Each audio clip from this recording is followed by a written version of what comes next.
Bom dia, vamos começar aqui mais um bate-papo. Deixa eu ver, bom dia. Hoje vamos receber uma grande visita, colega, amiga, parceira de muitos eventos, professora Ana Feijó, todo mundo deve conhecê-la como Ana Feijó. Bom dia a todo mundo, tomara que esteja escutando bem. Vamos lá. Vamos dar bom dia a todo mundo.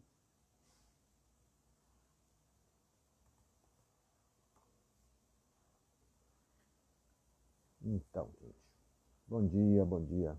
Espero que todo mundo esteja escutando. Vamos continuar então o nosso projeto aqui de recuperar um pouco as histórias, recuperar um pouco as trajetórias, os legados de grandes pessoas, de grandes nomes que construíram, estão construindo todo esse cenário que a gente está tentando trabalhar em torno de fenomenologia e tal. Vamos lá. Ana entrando aqui.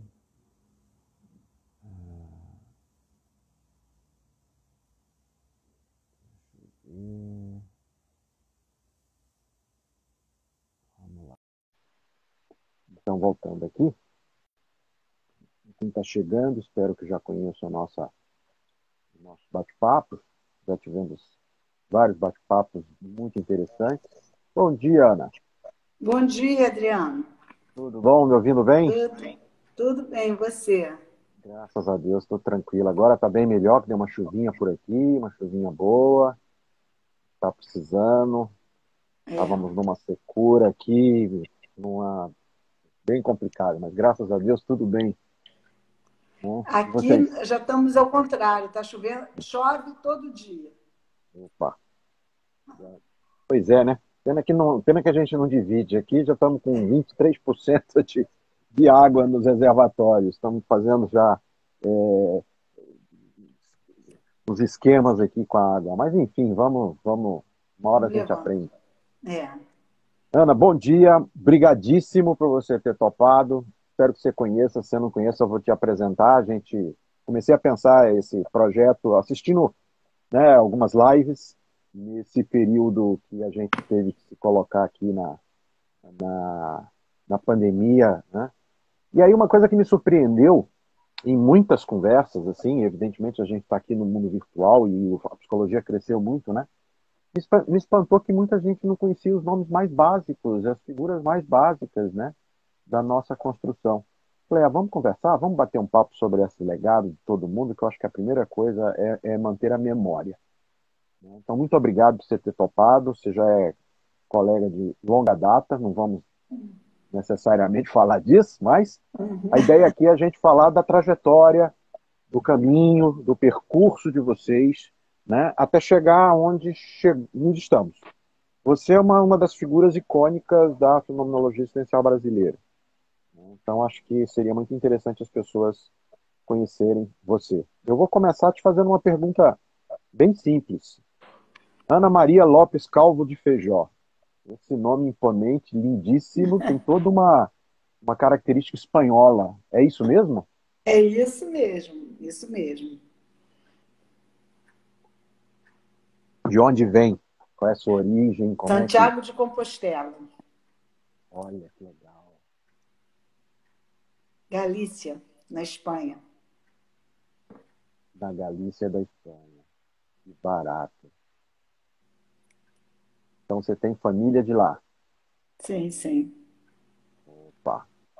Conta pra gente, como é que foi a tua chegada na psico? Como é que você entrou na psicologia? Como é que Kierkegaard, existencialismo, Heidegger, enfim, como é que se construiu tudo isso? Então, eu terminei a faculdade em 1975, né?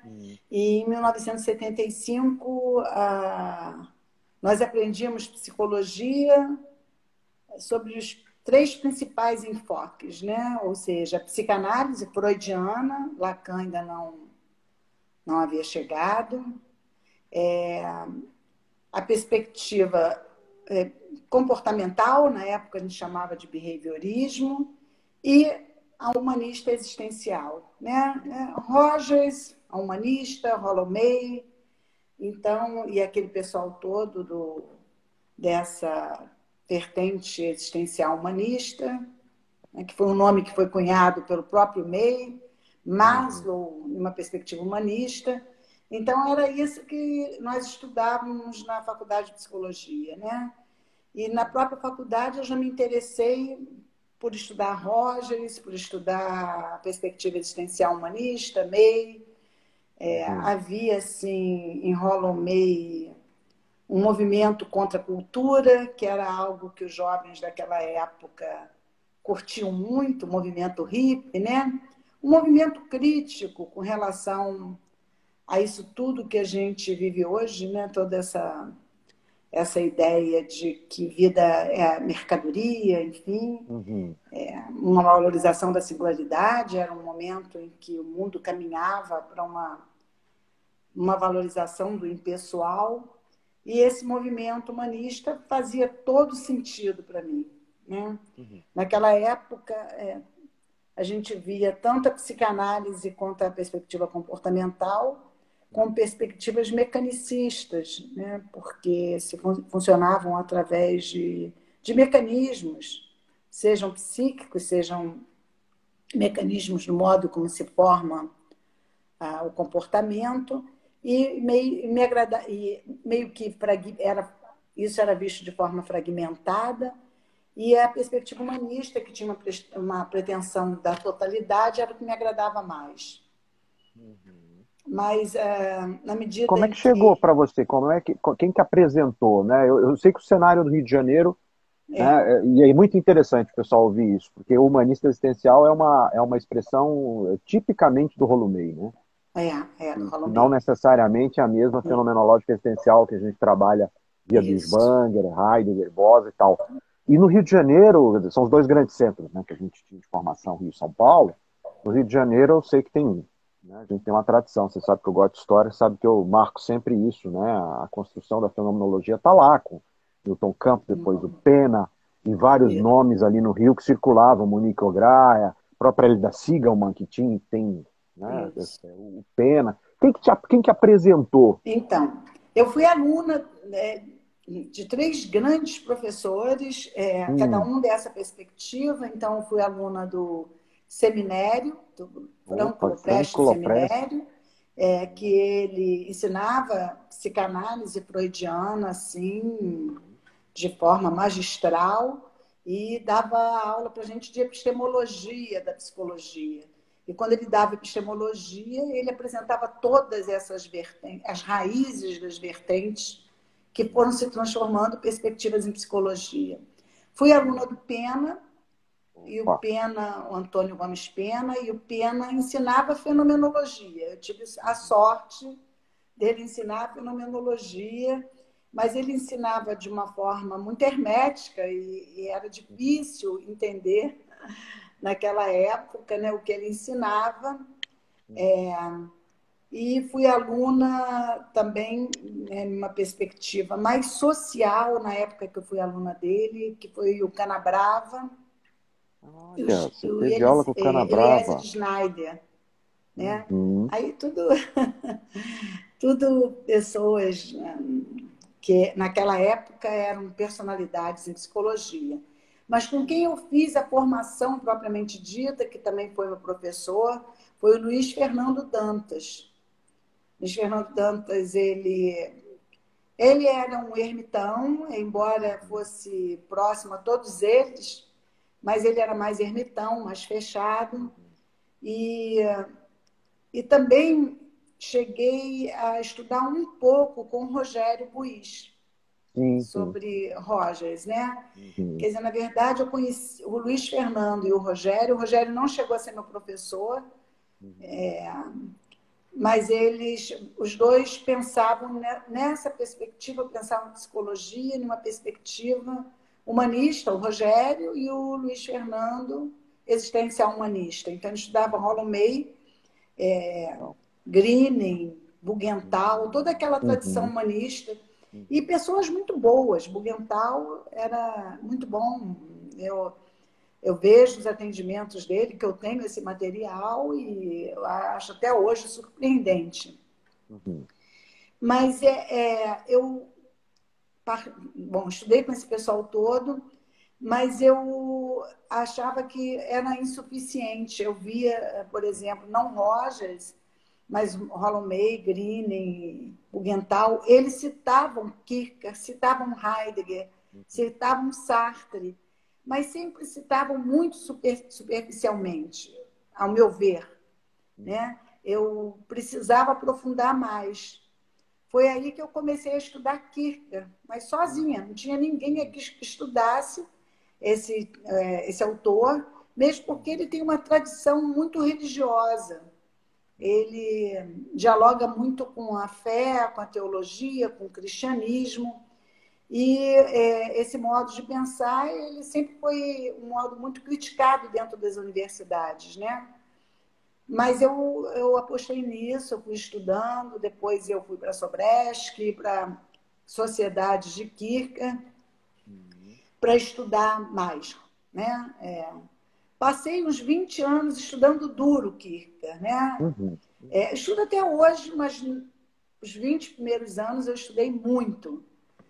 Mas num dado momento, eu também via, e aí eu vejo que aquilo era coisa, arroubos da juventude.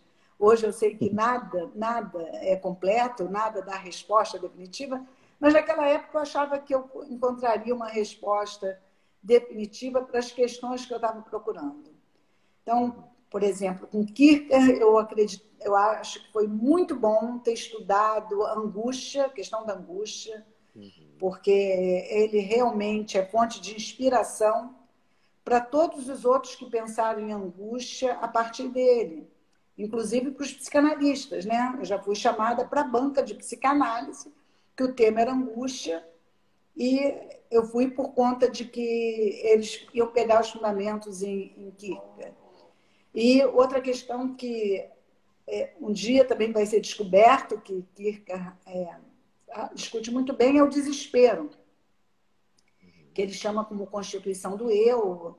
É um conhecimento que realmente deixou marcas em mim e deixou marcas singulares no modo como eu penso a clínica.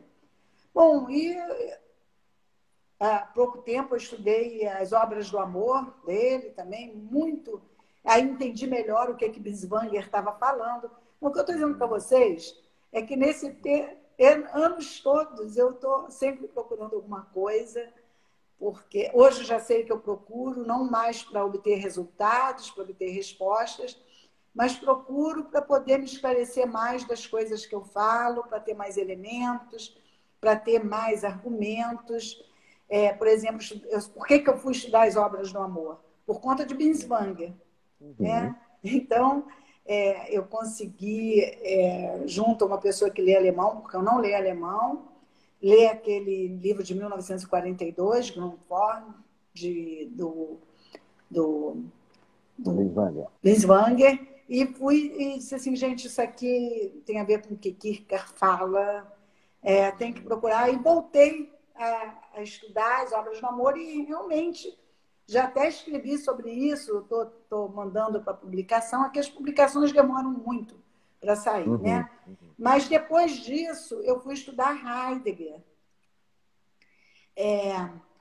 ainda na mesma busca de respostas, e ainda porque esses autores originais que eu estudei citavam muito Heidegger também. O mais citado era Kierkegaard, depois era Sartre e depois era Heidegger. Eu nunca fiz um levantamento quantitativo. Eu estou falando pela intuição, né? Mas aí fui estudar Heidegger, e de Heidegger eu também aprendi muitas coisas com ele, mas eu vi que para entender Heidegger eu precisava ler Husserl. Então, estudei um pouco de Husserl, que é dificílimo para mim, é assim, um autor que você tem que realmente se debruçar e se demorar, mas consegui estudar bem as investigações lógicas, né? Com a ajuda de filósofos, eu estudei investigações lógicas e foi o que me permitiu entender Heidegger, porque senão você não entende o que Heidegger está discutindo sobre o ser aí se você não estudar, no mínimo, as investigações lógicas. Bem como a consciência interna do tempo. Você não vai entender o que Heidegger está discutindo sobre tempo se você não estuda Husserl. Então, aí fiz esses estudos e fiquei muitos anos estudando Heidegger, né? Fiz esses estudos de Husserl, paralelo ao Heidegger. Em Husserl, né, eu aprendi muito, assim. Basicamente, entendi o que ele queria dizer com intencionalidade. Porque a gente vê tantas pessoas definirem de forma equivocada. Com ele, eu vi também como é que a consciência pode ser compreendida em outras bases que não sejam as bases cartesianas, que são as que dominam os estudos em psicologia. Bom, e aí pude ver o que é você aprender o fenômeno, o que é ter um método como caminho de pensamento, e que a gente sabe que essas coisas faltam à psicologia. Não hoje, mas a psicologia da minha época, e bem depois, carecia de estudos mais rigorosos, né? Tudo poderia ser, todas as ambiguidades são permitidas, o rigor no uso das palavras é algo que a psicologia não fazia muita questão, mas esses filósofos, principalmente o Husserl, me ensinou que eu precisava ter muito cuidado com as palavras, né? Foi aí que eu pude estudar legal Heidegger, tendo esse cuidado com as palavras. Mas com Heidegger, o que eu fui aprender, basicamente, quer dizer, entendi muito bem o que ele chama de ser aí, foi a questão de como nós somos atravessados hermeneuticamente pelas determinações de um tempo. Isso foi muito importante para mim. E, basicamente, outra questão que eu aprendi com Heidegger foi a relação que a gente pode ter com a poesia. Então, Heidegger, não existe primeiro, segundo, terceiro Heidegger, mas Heidegger, já próximo à sua finitude, à sua morte, ele tem uma relação com a poesia muito forte e que isso daí, para mim, me agradou muito, valeu muito para pensar a clínica, que é o que eu penso hoje, para pensar o luto, para pensar a morte. E quando eu alio isso tudo, eu posso, a fenomenologia, Heidegger, Kierkegaard, eu ganho desses autores, primeiro eu ganho o rigor. Eu digo que o que a filosofia me deu de mais precioso foi o rigor, ou seja, um modo de pensar rigoroso, né? Isso fez muita diferença na minha vida. Depois, eles me ensinaram também o exercício do pensamento, ou seja, desconfiar das verdades postas. Desconfiar não quer dizer que eu não confio em quem colocou a verdade. É desconfiar das verdades que são sedimentadas e que não te deixam ver nada além do que foi sedimentado.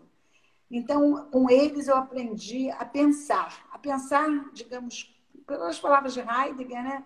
Pensar meditativamente, ou seja, se demorar no pensamento, não ser apressado. E isso foi contribuindo muito, tanto para a minha vida de pesquisadora, como a minha experiência clínica. Eu penso hoje que saber pensar é o elemento fundamental do clínico. Do mesmo jeito que eu penso que muitas profissões têm instrumentos dos quais o profissional se utiliza para poder ter uma prática, e o psicólogo clínico ele tem como instrumento a si mesmo. Então, por isso, esse instrumento dele tem que ser afinado ao pensamento. Então, um elemento fundamental. E pensar aí, para mim, tal como Heráclito diz, pensar e sentir são o mesmo, sem dicotomizar, né? E isso, aprender a ver sem dicotomizar, aprender a ver, eu aprendi com Husserl. Ele diz, fenomenologia é justamente esse saber ver que a gente desaprendeu, na medida que a gente passou a ver a partir de teorias que ficam nesse entre o ver e entre a coisa. Então, Russell me ajudou muito a poder investigar os fenômenos ditos psicológicos, porque a partir dele eu aprendi a ver fenomenologicamente, a ver sem mediações. A pureza do ver no que diz respeito e que necessita dessa desconfiança daquele visto que já é dado por um determinado tempo. Basicamente, foram esses elementos, né, que me levaram a pensar no que eu hoje chamo, e que eu estou pensando, não sei como é que eu vou chamar, porque há tempo venho ouvindo a crítica do Adriano ao I, entre fenomenológico e existencial, e tem que ser pensado, mas quando eu chamo e quando esse nome aparece para mim como um bom nome, é porque tanto a fenomenologia como a filosofia da existência, ou seja, que se opõem às filosofias essencialistas, fizeram muito sentido no meu percurso profissional. Por isso é que eu tenho até que pensar, mas o Adriano tem que me ajudar, que eu não sei como sair dessa enrascada, mas eu entendo o que ele está dizendo desse hífen, e quando eu assumi, me apropriei desse nome, que eu vi a primeira vez em Medar Boss, eu achei que esse nome faria, assim, diria o que eu estava querendo dizer, né? Mas é isso, Adriano. Assim, Mas em linhas gerais, acho que eu fiz uma boa síntese, né? esse hífen é o velho e eterno problema nosso, né? Mas é engraçado que você tá fazendo um percurso que é muito, muito interessante e muito curioso, quer dizer, de Kierkegaard puxa para Heidegger, de Heidegger puxa para Binswanger, de Binswanger puxa para Husserl, quer dizer, a gente está eternamente nesse recomeço, né? Bem heraclítico. É muito legal isso, é muito, muito interessante. Agora, conta pra gente, assim, você fala que você se forma no meados da década de 70, quer dizer, você pega, eu diria que são as duas das décadas mais interessantes que a gente tem para a nossa, vamos dizer, para a nossa área, que são a década de 80, a década de 90, né?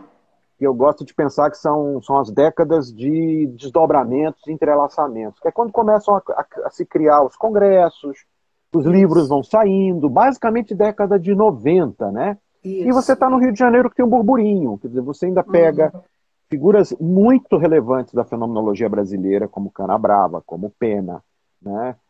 Você certamente teve entrelaçamentos com boa parte do movimento humanista, tanto do Rio como de São Paulo, como o CPP, o pessoal, os rogerianos gestaltistas, né?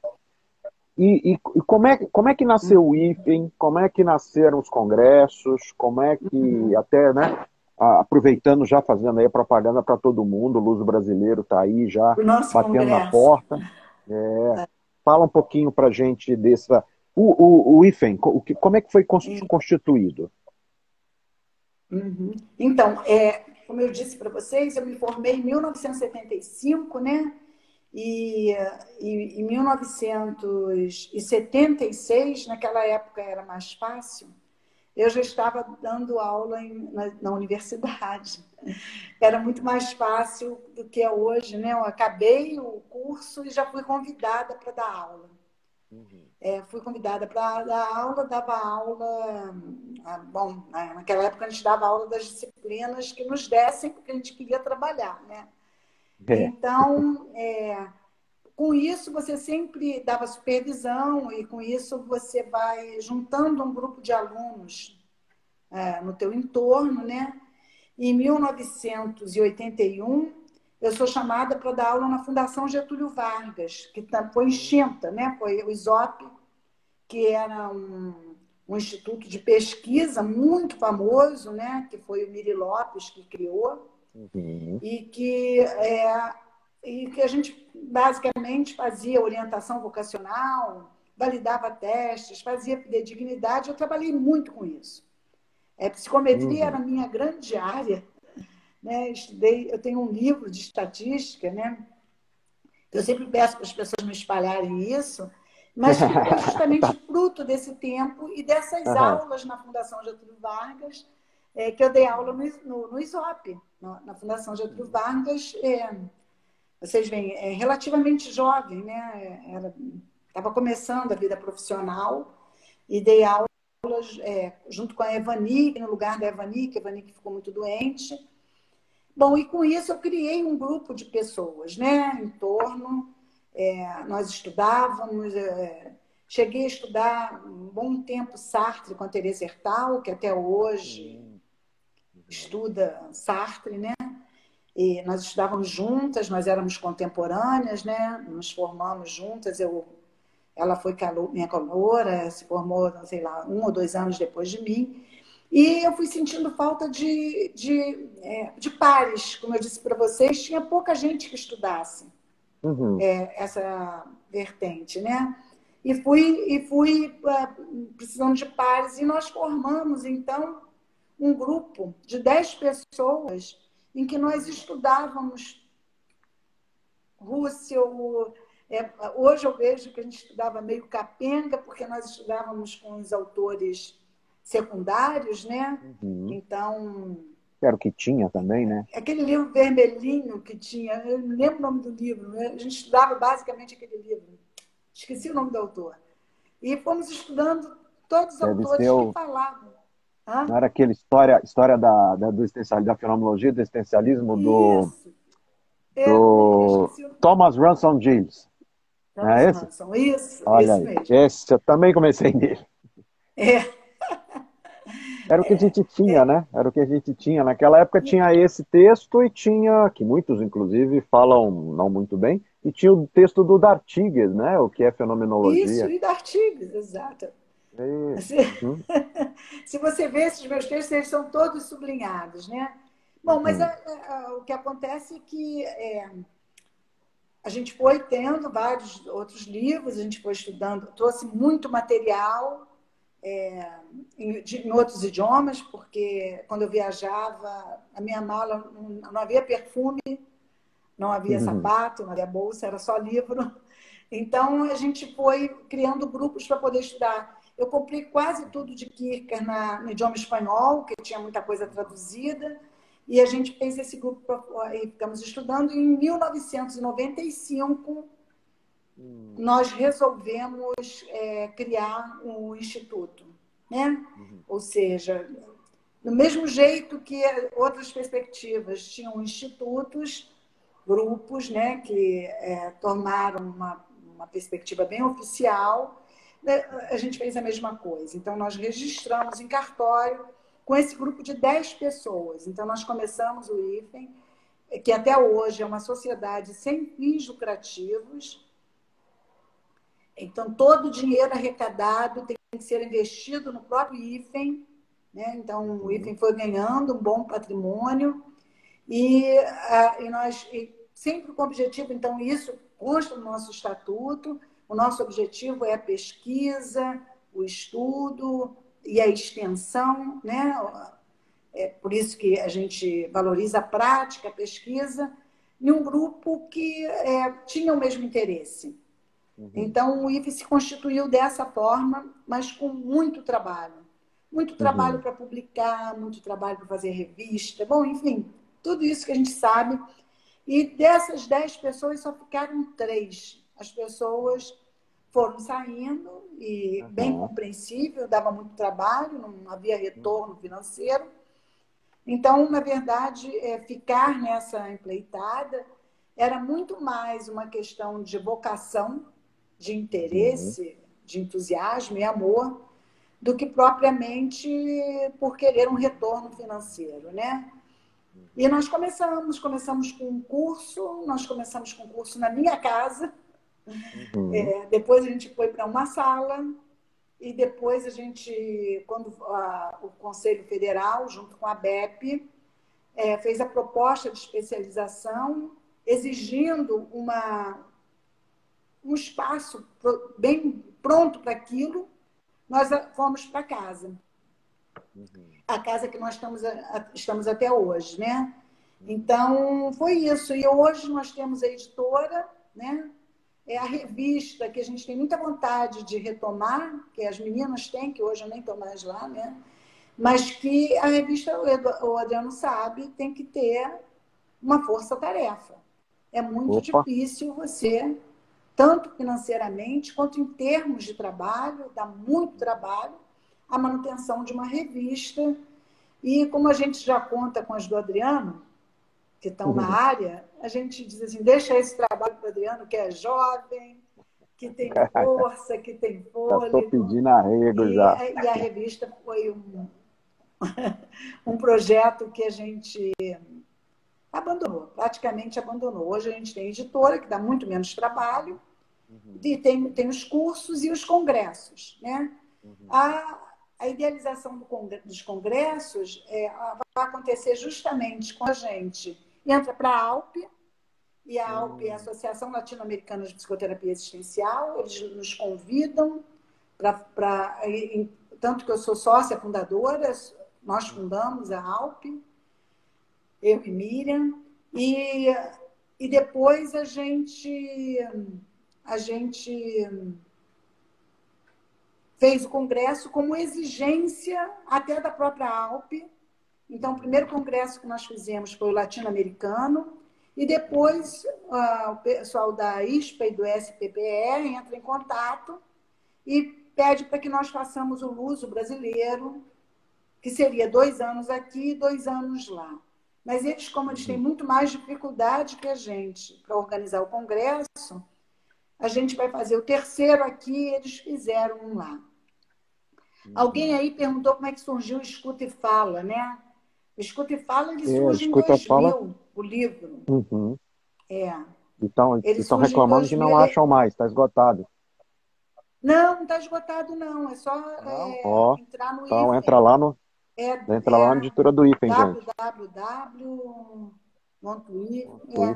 Não, tem outra edição, já está quase acabando também, mas Olha tem só. ainda. E tem um outro, né, que eu penso que é complemento, que é...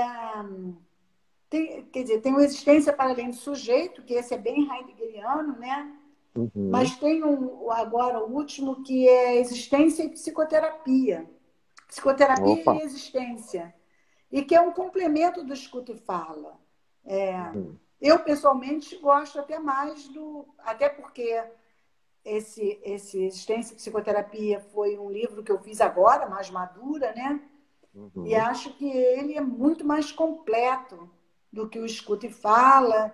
Eu tenho mais rigor, né? Também tem uma situação clínica com casal, que o pessoal gosta muito. Mas foi o Escuta isso. E Fala foi teu doutorado ou não? O Escuta e Fala foi meu doutorado. Foi seu doutorado, né? Ó, gente, está disponível aqui. Se é só entrar aqui no site da revista, estou vendo aqui que está disponível, sim. Isso. E foi seu doutorado, então, né? Você fez o doutorado na UFRJ? Na UFRJ. Foi com a Hélida Sigelman? Foi com a Hélida Sigelman, isso Olha, mesmo. que legal. Isso mesmo. Ela que faz o prefácio, né? Ela que faz o prefácio do livro. Isso. Acho que eu ainda tenho a primeira edição. Bom. Tem a primeira? Eu tenho a primeira edição ainda. Vou compilando relíquia, aqui, viu? a gente vai juntando, a gente vai juntando. Né? A gente precisa recuperar essas histórias, né? Não, acho que a gente, você está falando aí do Luso, que eu acho que é muito importante, e assim, e das revistas, a gente hoje já tem um leque, né? Bastante grande de revistas, onde a gente consegue construir, por exemplo, uma cadeia, né? A gente já pode, por exemplo, você mesma é editora da Estudos e Pesquisas aí na UERJ, que é uma revista de ponta, uma revista generalista, mas é uma revista de ponta que aceita, acolhe, né? Recepciona todas as publicações. A gente agora está com a parceria com a Ampof, com o grupo de fenomenologia da Ampof. Criamos uma outra revista, tem a do Nufem, agora tem um dossiê aberto de perspectivas na UFO, que a gente está tentando dar um peso também, que está com o editor, que é do nosso GT. Quer dizer, está na hora da gente fazer essa grande rede para aparecer mesmo. Né? Senão a gente fica muito isolado. E é muito trabalho isso que você tem toda a razão. A gente está totalmente assoberbado, né?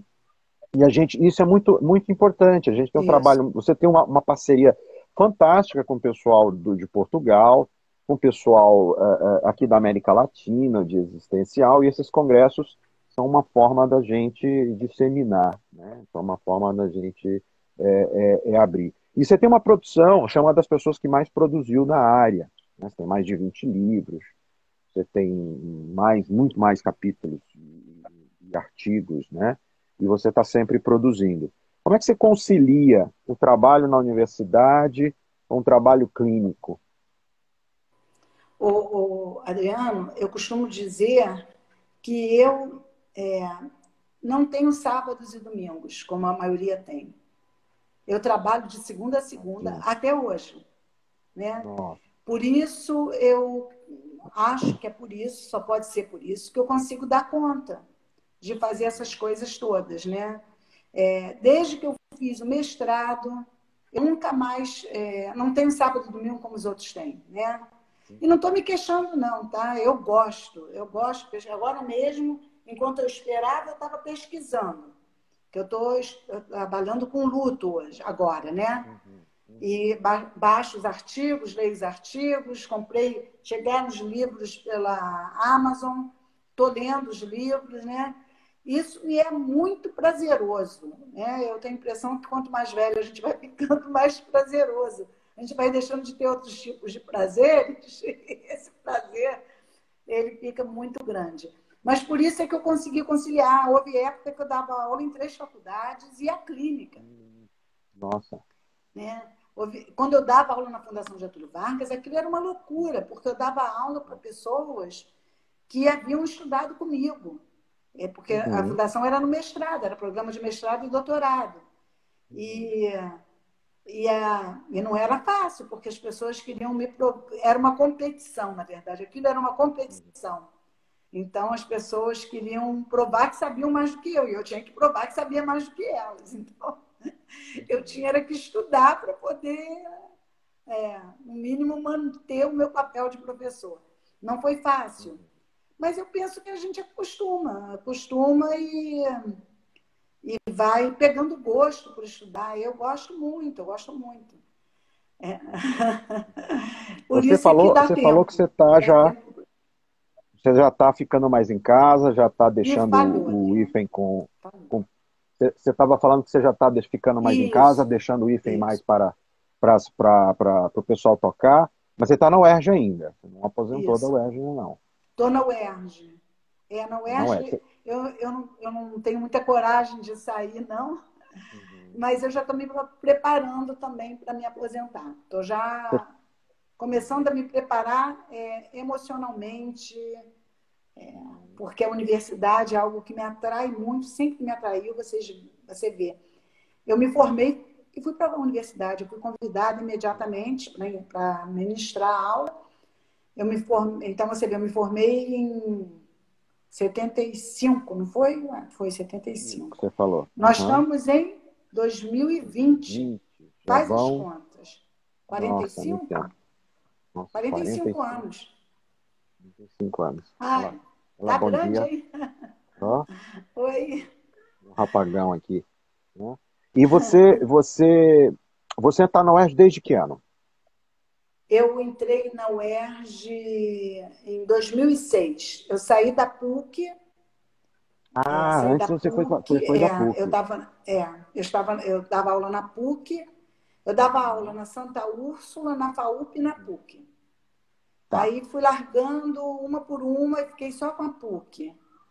E aí saiu o concurso na minha área, era o primeiro concurso que saía na minha área, e Ah, aqui no Rio, né? E eu fiz esse concurso e saí da PUC e fui para a UERJ. Então, estou legal, desde primeiro concurso. 2006. Porque hoje a gente conhece a UERJ, e obviamente graças ao teu trabalho e teu legado, como um lugar onde você desenvolve fenomenologia, onde desenvolve Isso, filosofia existencial, né? Então, você está lá isso, desde 2006, é isso? isso. Olha, já tem um tempinho. E quem está contigo lá? Quem que está desenvolvendo pesquisas na área contigo lá? Na minha área, só tenho eu, só não tenho, porque Só você. o Alessandro Gemino, ele fez concurso Mas Uhum. o Alessandro Gemino, ele prefere trabalhar com o Pedro Ernesto, né, com saúde Ah, na pública. saúde pública, isso. Entendi. Então, assim, que faz pesquisa na clínica, que trabalha no SPA, ele também Sei. faz supervisão, mas é mais voltado para outra Para a área de atividade. saúde. Entendi. Eu tenho um grupo de pesquisa lá, eu sou pró-cientista da UERJ, então com uma pesquisa sobre clínica. Esse livro, Existência, Psicoterapia e Existência, ele é parte desse projeto. Estou fazendo o segundo livro, né? Também ainda nessa pesquisa. Então, a pesquisa lá é só sobre clínica Certo. existencial, né? Cientista do nosso estado, pela FAPERJ.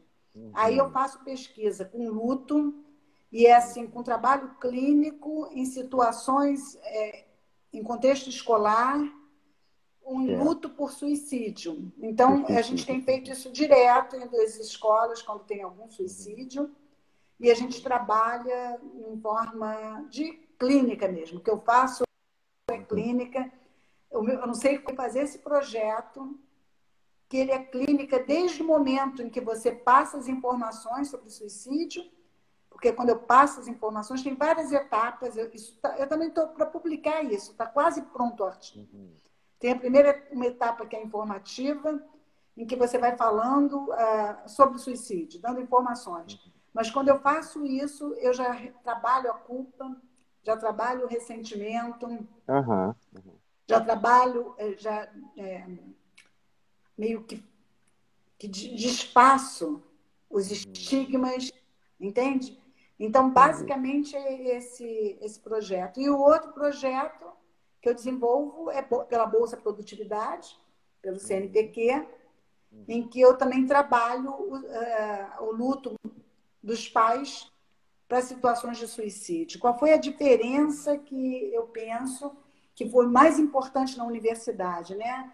A universidade, Uhum. por ser um prédio muito alto, há situações de suicídio, e Uhum. a gente faz terapia com as pessoas que pensam em suicídio, tira as pessoas da rampa já prestes a se jogarem. Então, a gente vai lá e faz uma terapia em locus, né? Uhum. E Intervenção na hora, né? dá também um acolhimento aos pais, porque é muito duro quando os pais chegam lá e vem o filho morto no chão, né? Porque Sim. se jogou. Então, basicamente, a minha clínica, e tudo com projeto, tudo tem projeto, eu recebo, né? Para poder desenvolver. E com relação ao contexto escolar, a gente vai às escolas em todo o estado do Rio de Janeiro. Então, a gente vai para Nossa. Caxias, Nova Iguaçu, enfim, para outros municípios, para poder fazer esse trabalho quando há suicídio. Agora, algumas escolas já estão nos chamando para atuar em caráter preventivo. Então, um Uhum. caráter de prevenção e num caráter de pós-venção. Está sendo muito bacana, viu, Adriano? Eu digo que eu estou Imagina, fechando minha imagina. carreira com chave de ouro, Nossa, que porque é maravilha. É um gostoso. trabalho não, e necessário, né? Trabalho necessário, E onde tem legal alguém é para porque na fazer. clínica, né, a gente mostra que a Uhum. clínica não é aquela coisa de consultório que muita gente critica, né, fechado entre quatro paredes, elitista. Não, a Isolado. gente não está Uhum. fazendo, a gente está fazendo em vários contextos, em várias situações, e é tudo gratuito, é pela universidade, né? A Sei. universidade garante. Eu tenho uma equipe de psicólogos voluntários trabalhando comigo, porque eu não daria conta. E os alunos da UERJ, os mestrandos, os doutorandos, né? Quer dizer, Que a gente acabam. vai Aham. formando a nossa equipe como a gente pode, mas todo mundo curte esse trabalho, não Ah, é? que legal. Agora, por exemplo, nós trabalhamos com luto por Covid. Como nós já Aham. trabalhávamos o luto, a gente disse, bom, agora a gente vai dar assistência, né? Acolhimento clínico também a pessoas enlutadas por Uhum. Covid-19. Que joia. Vamos puxar um pouquinho pela memória? Deixa eu te perguntar aqui, né? Tem dois nomes aqui que você. Na verdade, dois não, né? Só o fato de você ter dito que você foi aluna do Seminério, do Pena, do Canabrava, do Schneider, já mostra que você tem aí um background fantástico, né? Mas, fundamentalmente, o Pena e o Canabrava são dois nomes icônicos na construção da fenomenologia brasileira. Eu acho que a imensa maioria dos Uhum. nossos colegas e certamente os alunos mais novos nunca ouviram falar deles, né? Eu gosto de dizer que Provavelmente. eu praticamente estou aqui, né, conversando contigo graças ao Pena. Né, em 2001, Pena teve num congresso meu lá em Campinas, e eu falando que eu estava querendo estudar fenomenologia no Brasil, ele simplesmente saca da bolsa dele uma cópia da tese do Newton Campos, a famosa tese de Uhum. 45, né, que ele foi o assessor, né, aquilo, só agora que aquilo está se construindo como uma consubstanciação efetiva, né? Tem até um artigo aí na revista com vocês, deve sair aí ano que vem mais um artigo, mas assim, lembra pra gente, como era o Foi. Pena? Que memória você tem do Antônio Gomes Pena? Bom, primeiro, Pena era um gato, né? Era bonitão, né? Aquela pele bronzeada e aquele Aham, cabelo grisalho fazia sucesso entre as grisalho. garotas, né? É mesmo, olha só. E ele era muito bonito mesmo e era casado com outra professora nossa, que era a Marion. Né? Marion, Ele né? era casado com a Marion, também uma mulher belíssima. E acho que nem era muito ciumenta, não, porque não ficava marcando em cima, não. Mas, assim, as aulas do Pena, a impressão que eu tinha era que ele tinha decorado tudo aquilo. Ele dava aula, Impressionante a assim, cabeça dele, né? no mesmo tom, com tanta fidedignidade das informações, né? E mais tarde você pegava o que ele havia publicado e você via que o que ele havia Tava lá. falado, no modo como ele havia falado, ele tinha escrito, né? Olha. Então você vê assim aquele tom de um conhecimento profundo, de uma memória incrível, né? Uhum. E era uma pessoa muito séria, ele realmente não seduzia as meninas, nem ficava tentando seduzir com o conhecimento dele. Era muito justo nas avaliações, né? Tinha seriedade nas avaliações e ensinava a história da psicologia com uma propriedade fantástica. Talvez por essa memória prodigiosa, por muitos estudos, né? E falava da fenomenologia que eu, na época, não entendia nada, mas me parecia que ele sabia muito, né? E hoje eu olho, tipo assim, ele falava de forma hermética, mas Era uma quando eu pego os enciclopédia, né? textos, eu tenho os textos dele, eu digo, caramba, hoje eu ia entender, Uhum, né? uhum. Mas era excelente professor, era E o Canabrava? solícito, mas assim, sempre guardando a distância. O Canabrava Aham. era o professor mais engraçado que eu já tive, né? Uma vez o Olha. Canabrava entrou na sala para dar aula Ah, de história, acho que epistemologia. hum, Aí começa a dar aula de lógica. E a uhum. gente, todo mundo tinha medo dele, ele era bravo pra caramba, e nós ficávamos calados, mas a gente não estava entendendo nada. Ah, Aí, num dado momento, ele já estava falando, fulano é bonita, Beltrano é bonita, ele meio uhum. que ele já estava mais velho, mas ele apreciava as mulheres bonitas. Aí uma daquela dizia que era a mais bonita da sala, falou, professor, eu, com aquela voz toda charmosa, eu não estou entendendo nada. Aí ele falou, essa Uhum. turma qual é? Aí falaram, é a turma da psicologia. Ih, caramba, eu estou dando aula de lógica.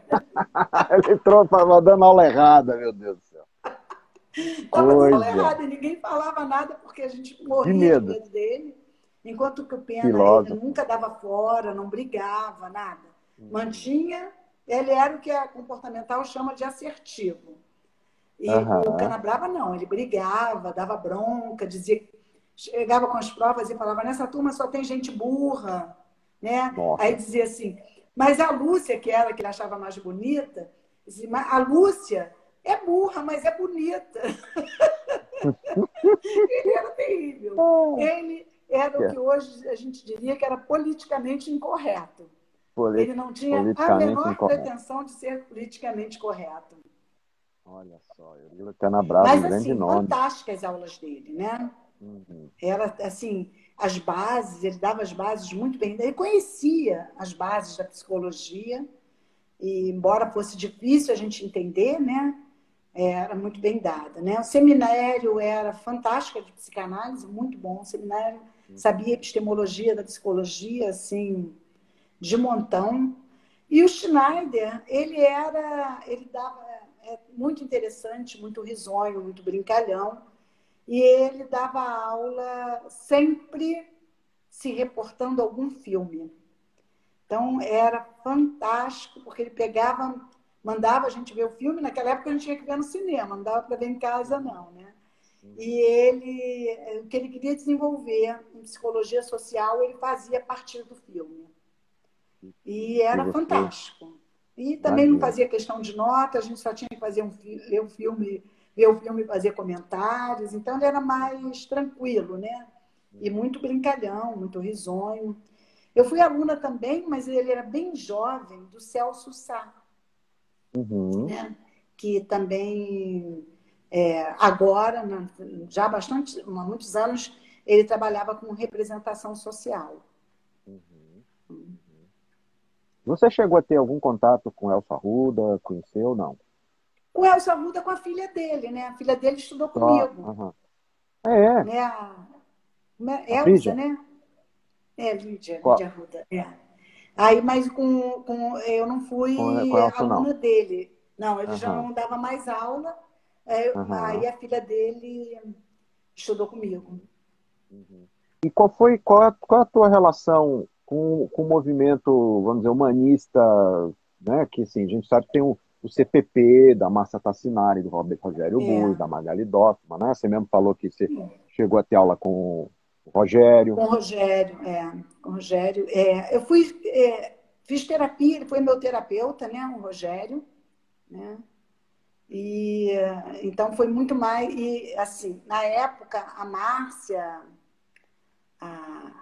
a Tininha, todas elas eram mais velhas, elas já trabalhavam lá, estudavam Rogers, né?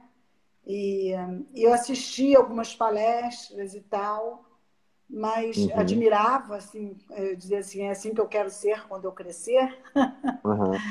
Hoje nós somos bem amigas, né? Nós trabalhamos juntas, demos aula juntas na Santa Úrsula, mas não foi algo que me encantou, que eu consegui me enredar, até porque eu gostava muito de filosofia, né? E Rogers não... A filosofia não é do interesse dele. Não era E muito a eu praia dele, tinha não. não. Ele ficava mais numa perspectiva humanista e tal. E eu tinha interesse pela filosofia, embora eu reconheça assim, o grande valor de Rogers, o grande valor nas teorias que ele criou sobre psicoterapia, um grande psicoterapeuta. Eu não sei se hoje eu não teria aproveitado mais, sabe? Porque eu penso que negligenciei um pouco a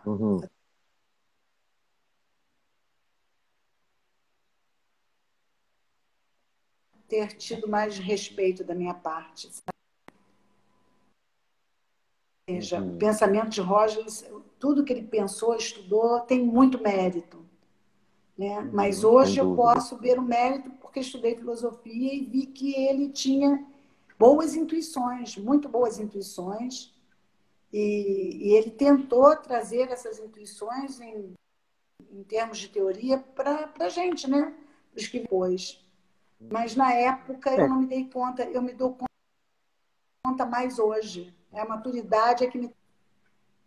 Legal, legal. Rogers para mim foi um dos A terapeutas velhice, mais né? interessantes que eu já vi trabalhar. A gente vai ficando mais Ele é velho, a gente vai ficando incrível, condescendente, né? incrível, incrível. E, Vai, e, vai, e vai entendendo melhor o que as pessoas estão querendo dizer, sim, né? Na juventude você vai meio pelo impulso, pela paixão, não. E hoje, por Não, e exemplo, eu tem te uma disse que eu estou coisa. estudando. É, Ah, diga, você estava estudando? que eu estou estudando a relação clínica, né? Que é um tema Sim. antigo para a dicotomia. E eu falo, cara, aí eu vou ler o Rogers assim, gente, isso está aqui, só que está sem ter um conhecimento que é natural, que não tivesse. mas de fenomenologia, né? Então, Você meio quer, que você estou quer ver estudando.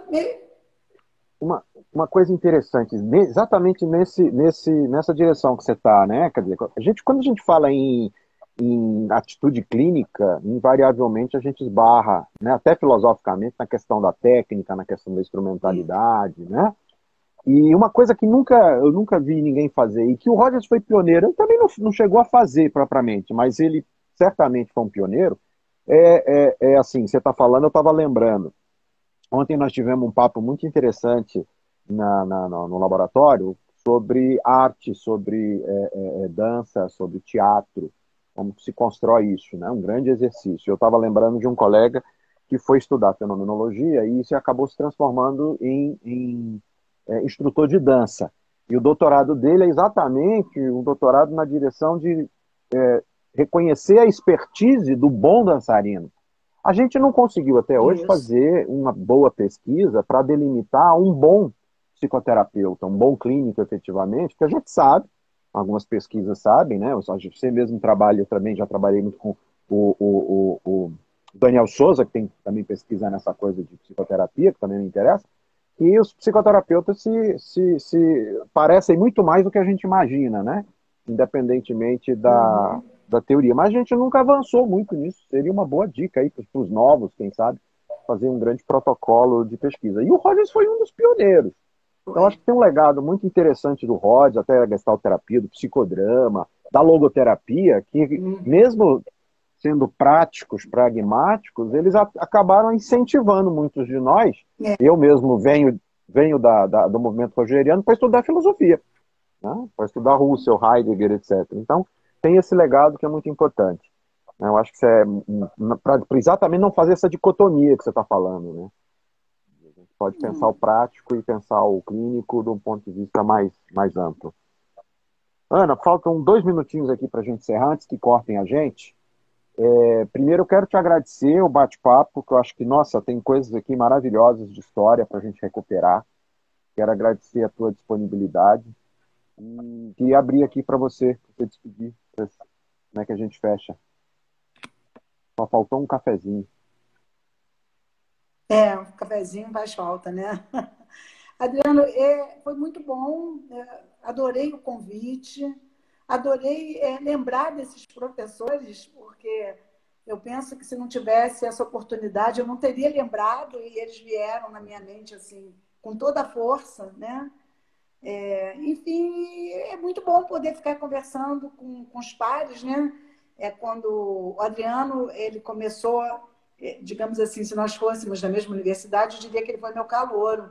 E eu me lembro do É, Adriano muito jovenzinho, eu também ainda jovem, mas já nos congressos lá do Camon, né? O, uhum, o Adriano Galã, conquistador, as meninas também, igual o Pena, ficavam lá babando pelo Adriano, né? E é bom estar com ele agora, vendo o Adriano já mais maduro, né? Ainda conversando, e a gente mantendo essa relação, que sempre foi uma relação de, de confiança, né? Não tem por que ter desconfiança, uma relação de parceria. respeito, né? Uma relação, acima de tudo, de troca, sem competição. E é muito bom a gente se relacionar assim com as pessoas. Então, te agradeço, Adriano, pelo convite e te agradeço por essa trajetória toda que sempre foi mediada por muito respeito na nossa vida profissional. Eu que agradeço imensamente. Aproveitar para fazer a divulgação aí para o pessoal. Agora, 24 e 28 de novembro, o quarto Congresso Luso-Brasileiro de Práticas Clínicas Fenomenológicas Existenciais. Exatamente essa promoção que a Ana está falando. E já aproveitando, antes de fechar, e já te convidar, já vou te mandar daqui a pouco um save the date aí. Congresso de 2021, ano que vem. 20, julho novamente, julho de 2021. Dessa vez nós vamos fazer, se tudo der certo, um congresso online, né? Nessa situação provavelmente vai ser online. Você já está Isso. convidada, você e todo o teu grupo, e eu espero você aqui também, né? Para a gente continuar nossas parcerias, tá bom? Tá bom, obrigada, Adriano. Muito Querida, obrigada e muito valeu, viu? obrigado, um bom Uma dia, bela bom fim de manhã. semana e bom trabalho aí. Continue aí. Um Ah, abração. Tchau, tchau. outro. Tchau, tchau.